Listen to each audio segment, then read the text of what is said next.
வாமா. என்னம்மா பண்ணுறீங்க?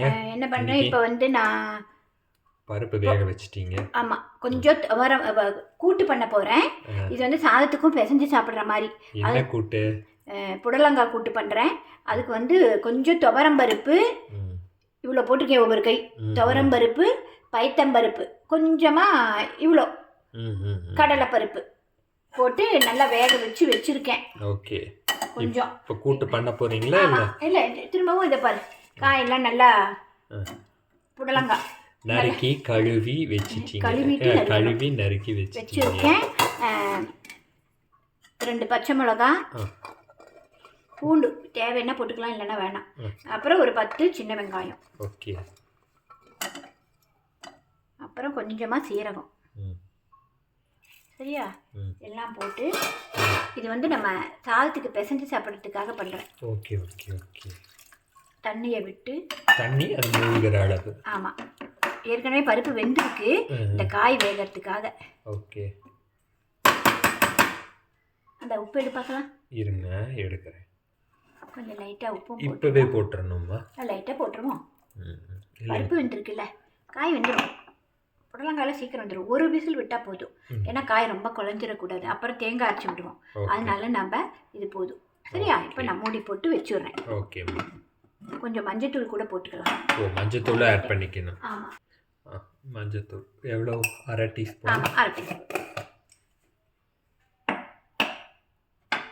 இனி மூடி ஒரு விசில் விடுவீங்க? ஆமாம்மா, காய் ரொம்ப வேக வேண்டாம். ஓகே. அப்புறம் என்ன பண்ண போகிறீங்க இந்த ஸ்டவ்வில்? கொஞ்சம் ரசப்பொடி அரைச்சது எல்லாம் முடிஞ்சுது, அதனால அதுக்கு ரசப்பொடி அரைக்க போகிறீங்க. ரொம்ப சிம்பிளாக தான், டைம் இல்லை, அதனால சிம்பிளாக அரைக்க போகிறாங்க. எப்பவுமே 10 நாளைக்கு தான் அரைப்பேன், நிறைய வச்சுக்க மாட்டேன். இப்போ பாரு, கல் நல்லா காஞ்சதும், ஏன்னா எங்கள் அம்மா அப்பப்போ அரைச்சி போட்டாதான் ஃப்ரெஷ்ஷாக இருக்கும் அப்படின்னு சொல்லுவாங்க, இல்லையம்மா? ஆமாம்மா. இதை நம்ம வறுக்கணும்னு அவசியம் இல்லை, அப்படியே அரைச்சிக்கலாம். கொஞ்சம் எல்லாம் சில்லாக இருக்குங்கிறதுனால, இல்லை வெயில் நல்லா இருந்தால் நம்ம வெயிலில் வச்சிடலாம், இல்லைனாக்கா நம்ம இதை கொஞ்சம் சூடு பண்ணி வைக்கிறேன், அவ்வளோதான். ஏதோ ஒரு கப்பில் ஒரு கப்பு மிளகு போட்டிருக்கிறது, இந்த கப்பில் மிளகு ஒரு கப்பு, நீங்கள் எந்த கப்பில் போட்டாலும் ஓகே. அப்புறம் ஒரு கப்பு சீரகம், அரை கப்பு துவரம்பருப்பு, அரை கப்பு துவரம்பருப்பு, அரை கப்பு கொத்தமல்லி. அவ்வளோதான். எல்லாத்தையும் கொஞ்சம் கொஞ்சம் சூடாகிற வரைக்கும் வறுத்தா போதும். நல்லா வறுபட வேண்டாம், அது சூடாகணும், அவ்வளோதான். அப்போதான் கொஞ்சம் பொடி நல்லா இருக்கும். அதுக்காக மற்றபடி வேற எதுவும் ஆட் பண்ண வேண்டாம். வேற எதுவும் இல்லை. நம்ம இல்லை ஆட் பண்ணணும்னாக்கா நம்ம என்ன இப்போ நம்ம எதையும் ஆட் பண்ணலை. இப்போ நீங்கள் பண்ணிக்கலாம், இப்படியே பண்ணலாம், சூப்பராக இருக்கும். நாம் வந்து பெருங்காயம், கருவேப்பிலை எல்லாம் அப்புறம் போட்டுக்கலாம். ஃப்ரெஷ்ஷாக நம்ம ரசம் வைக்கிறோம்ல, அப்போ போட்டுக்கலாம். இப்போ நம்ம இதெல்லாம் இதை மட்டும்தான் அப்பப்போ அரைச்சிக்கிட்டிங்கன்னா உங்களுக்கு அந்த ஆமாங்க, ஒரு 10 நாள் அப்படியே இருக்கும். கமகமன்னு நாள் பட்டால் ஸ்மெல் போயிடும். அது கரெக்ட். நல்லா கொஞ்சம் சூடு பறக்க வறுத்துக்கிறேன். சூடு பண்ண வாசம் கமகமங்குது. ஆமாம்மா, சூடு பண்ணியாச்சு, நிறுத்திட்டேன். இப்போ இந்த சூடு பண்ணிட்டோம்ல, இது எல்லாம் உங்களுக்கு இந்த மிளகு காரத்தை விட இன்னும் அதிகமாக காரம் வேணும்னா ஒரு 10 மிளகா கைப்பிடி அளவுக்கு வரமிளகாயை இதை எடுத்துட்டு தனியாக கொஞ்சம் சூடு பண்ணிட்டு போட்டு அரைச்சிக்கலாம். நமக்கு இந்த போதும், மிளகு காரமே போதும். நாங்கள் எல்லாத்துக்கும் மிளகு சேர்த்திக்கிறோம். ஆமாங்க, மிளகு தாங்க மெயின். இப்போ எல்லாம் வறுத்தாச்சுமா, வறுத்ததை மிக்ஸி ஜாரில் ட்ரான்ஸ்ஃபர் போட்டு கொஞ்சம் ஆறணும். சரியா? மிக்ஸி ஜாரில் ஈரம் இல்லாமல் பார்த்துக்கோங்க. ஆமாம், மிக்ஸி ஜாரு மூடியில் ஈரம் இருக்கக்கூடாது. நான் இப்போ தான் நல்லா தரன்னு தொடச்சி ஃபேன் கிட்ட பிடிச்சி நின்று இருக்கேன்.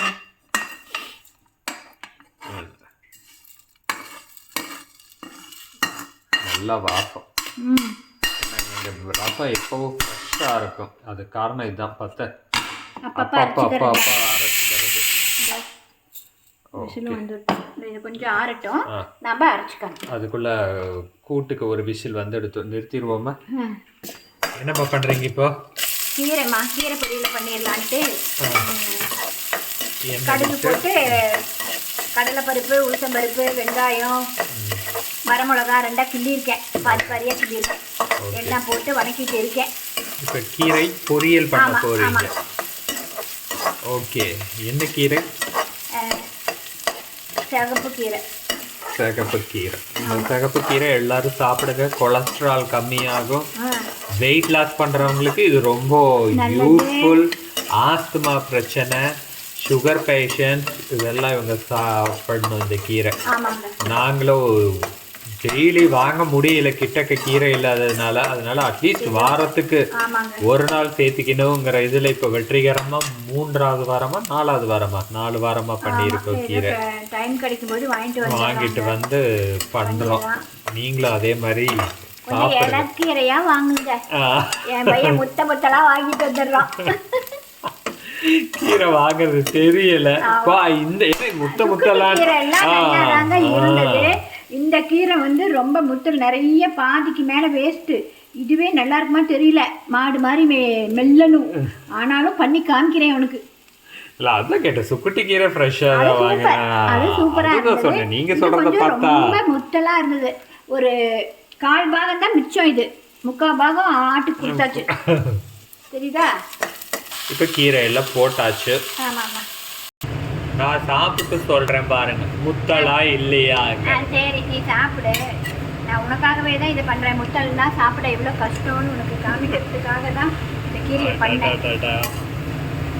இருக்கும்போதே தெரியாது. இந்த பக்கம் கீரை வெந்துட்டே இருக்கு, அந்த பக்கம் ரசம். ஆமா, தக்காளி ரசம் தாங்க இன்னைக்கு. பொடியை அரைச்சி. ஆமா, இப்ப போய் அரைப்பேன். இது ஆகட்டும். கொஞ்சம் கீரை வந்து நல்லா வதங்கினதுக்கு அப்புறம் உப்பு போட்டுக்கணும். ஏன்னாக்கா முதல்ல நம்ம போடும்போது நிறைய தெரியும். எல்லாம் இது பண்ணிட்டோம்னாக்கா ரொம்ப கம்மியாயிடும். அப்போ அதுக்கு தகுந்த மாதிரி நம்ம உப்பு போட்டுக்கலாம். கீரைக்கு எப்பவுமே சின்ன வெங்காயம் நிறைய போட்டு பண்ணிங்கன்னா டேஸ்ட்டாக இருக்கும். நான் இன்னைக்கு பெரிய வெங்காயம் தான் போட்டிருக்கீங்க. ஓகே, ஏன்னா நான் வந்து சின்ன வெங்காயம் வாங்கிட்டு வரக்கு மறந்துட்டேன், கொஞ்சம் தான் இருக்கு. அதனால ரசப்பொடி அரைச்சிட்டிங்க போல இருக்கு. சைடு இதில் டைம் கிடைச்சதில்ல. வாசம் தாங்க முடியல அம்மாவுக்கு. திடீர்னு அந்த மூடி திறந்த உடனே அது என்ன சொல்லுவாங்க, அந்த நெடி அடிச்சிருச்சு.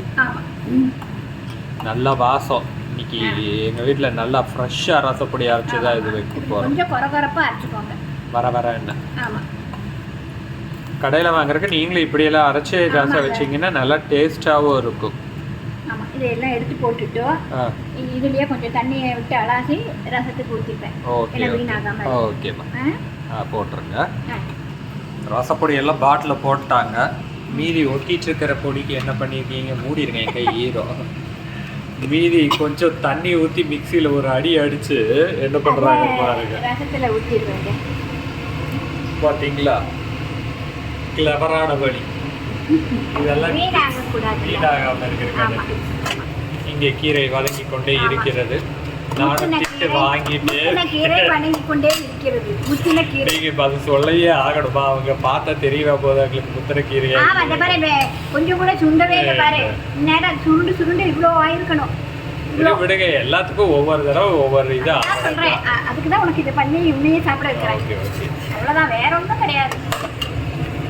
உப்பு போட்டீங்களா? ஆமாம்மா, அளவான உப்பு போடணும். ஓகேம்மா. இதை திருப்பிட்டு தேங்காய் போட்டுருவேன். தேங்காய் போட்டு இறக்கிடுவேன். ஓகே, ரசம் ஆயிடுச்சு. இதே வடிச்சிட்டு ஒரு கழுவிட்டு இதே தாளிச்சு கொட்டுவேன். அதுக்காக waiting. Okay okay okay. Final டச்சா? ஆமாம்மா, தேங்காய் போட்டுருக்கேன். நல்லா கிளறிடுவீங்களா இனி? ஆமாம். கீரைக்கு நீங்கள் கல்லுப்பு போடாட்டா கூட பரவாயில்ல, பொடி உப்பு கூட போட்டுக்கோங்க. அது ஈஸியாக கரைஞ்சிரும். ஆமாம். அப்புறம் நல்லா ஒரு கிளறிக்கோங்க. ஏன்னா உப்பு எல்லா பக்கமும் வரணும்ல. ஏன்னா கீரை வந்து கொஞ்சம் கட்டியாக தான் நிற்கும், உதிரியாக இருக்காது. அதனால நம்ம இப்படி இந்த பொடி மாசெல்லாம் இப்படி தானே தட்டுவாங்க, அந்த மாதிரி இப்படி பண்ணிடுங்க, பரப்பிடுங்க.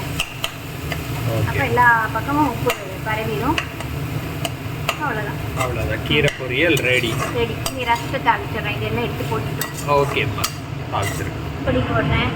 ரசப்பொடி போட்டிருக்கீங்க, புதுசாக அரைச்ச ரசப்பொடியை.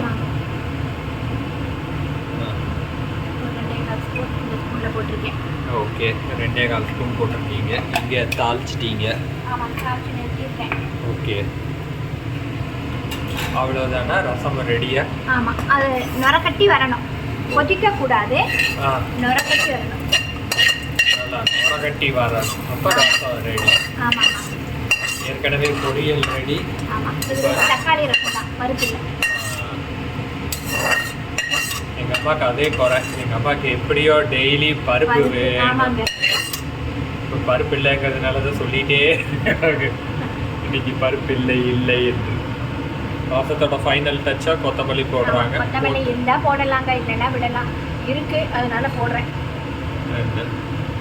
இனி இதை நுரக்கட்டுட்டு நம்ம இதே மாதிரி நுரை ஃபுல்லாக வந்தது நிறுத்திடுவேன். இப்போ அடுத்தது என்ன பண்ண போகிறோம்? நம்ம இந்த கூட்டு, இந்த பருப்பு எல்லாம் ரெடி பண்ணி வச்சுருக்கேன்.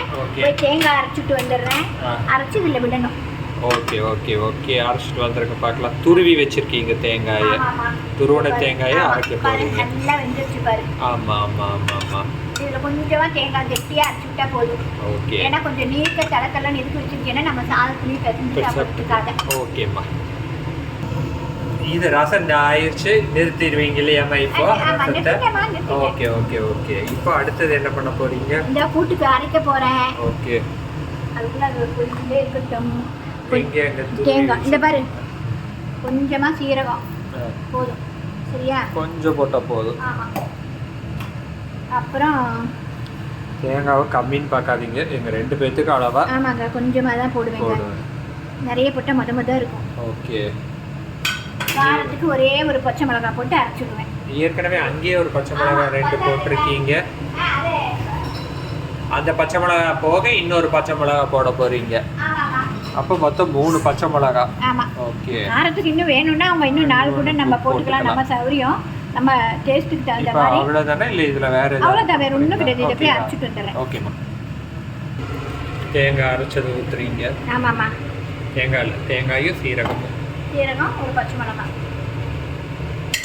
அதுலேயே கரண்டி இருக்குமா? சொல்லிட்டீங்களா? அவ்வளோதான், இது கொஞ்சம் கெட்டியாகும். மூடி வச்சிடணும். ஆமாம், இல்லை அதே கெட்டியாகிடும். கொஞ்சம் தாளிச்சு கொடுத்துருவேன். ஓகே ஓகே ஓகே, தாளிச்சு கொட்டிட்டா முடிஞ்சுதா? ஆமாம், இது சாதத்துக்கு பிணைஞ்சு சாப்பிட்றதுனால இப்படி வச்சுருக்காங்க. கொஞ்சம் தளன்னு வச்சுருக்கேன், இல்லைனாக்கா நல்லா கெட்டியாக வைக்கணும். Okay okay okay. எண்ணெய் போட்டு கடுகு போட்டு, அது என்னமா அந்த ஒயிட் கலர்? அது உளுத்தம்பருப்பு. உளுத்தம்பருப்பு, கருவேப்பிலை, ஒரு வரமிளகாய். ஆமாம், தாளிச்சு கொட்ட வேண்டியதான். ஓ, இந்த பக்கம் இது ஆகிட்டே இருக்கு. போதும், ரொம்ப கொதிக்கணும்னு அவசியம். ஓகே, இப்போ இது தாளிச்சு கொட்டிட்டா இதை நிறுத்திட வேண்டியது நீங்கள். இது இன்னும் தாளிச்சு கொட்டுறக்காக இந்த கூட்டு வெயிட்டிங்கில் இருக்குது. இந்த தாளிப்பு நடந்துக்கிட்டே இருக்குது. கேமரா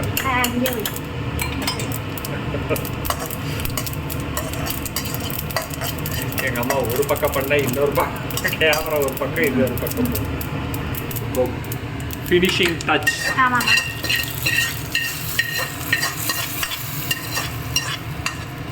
வாசனை தூக்குது, பசி வயிற்றை கிள்ளுது.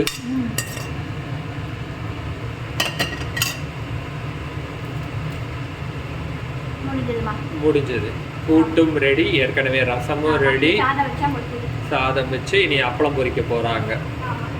அவ்வளோதான். ஓகே, ஸோ எல்லாம் முடிஞ்சு ஃபைனலாக அப்பளமும் பொரிச்சிட்டு இருக்காங்க இல்லையாம்மா? அப்பளமும் பொரிச்சு முடிச்சாச்சுன்னா லஞ்ச் ரெடி. ஃபுல் வீடியோவை பார்ப்போம். ஸோ இன்னைக்கு லஞ்ச் ப்ரிப்ரேஷன் முடிஞ்சது. என்னன்னு பார்த்துருவோம்மா?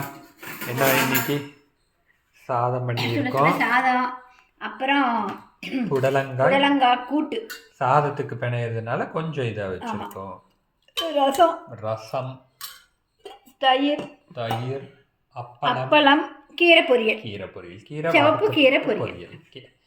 வீடியோ பாருங்க, பார்த்துட்டு பிடிச்சிருந்தா லைக் பண்ணுங்க, சேனலை சப்போர்ட் பண்றதுக்கு சப்ஸ்கிரைப் பண்ணுங்க, கமெண்ட் பண்ணுங்க, ஷேர் பண்ணுங்க. இன்னொரு வீடியோல பார்க்கலாம். தேங்க்யூ.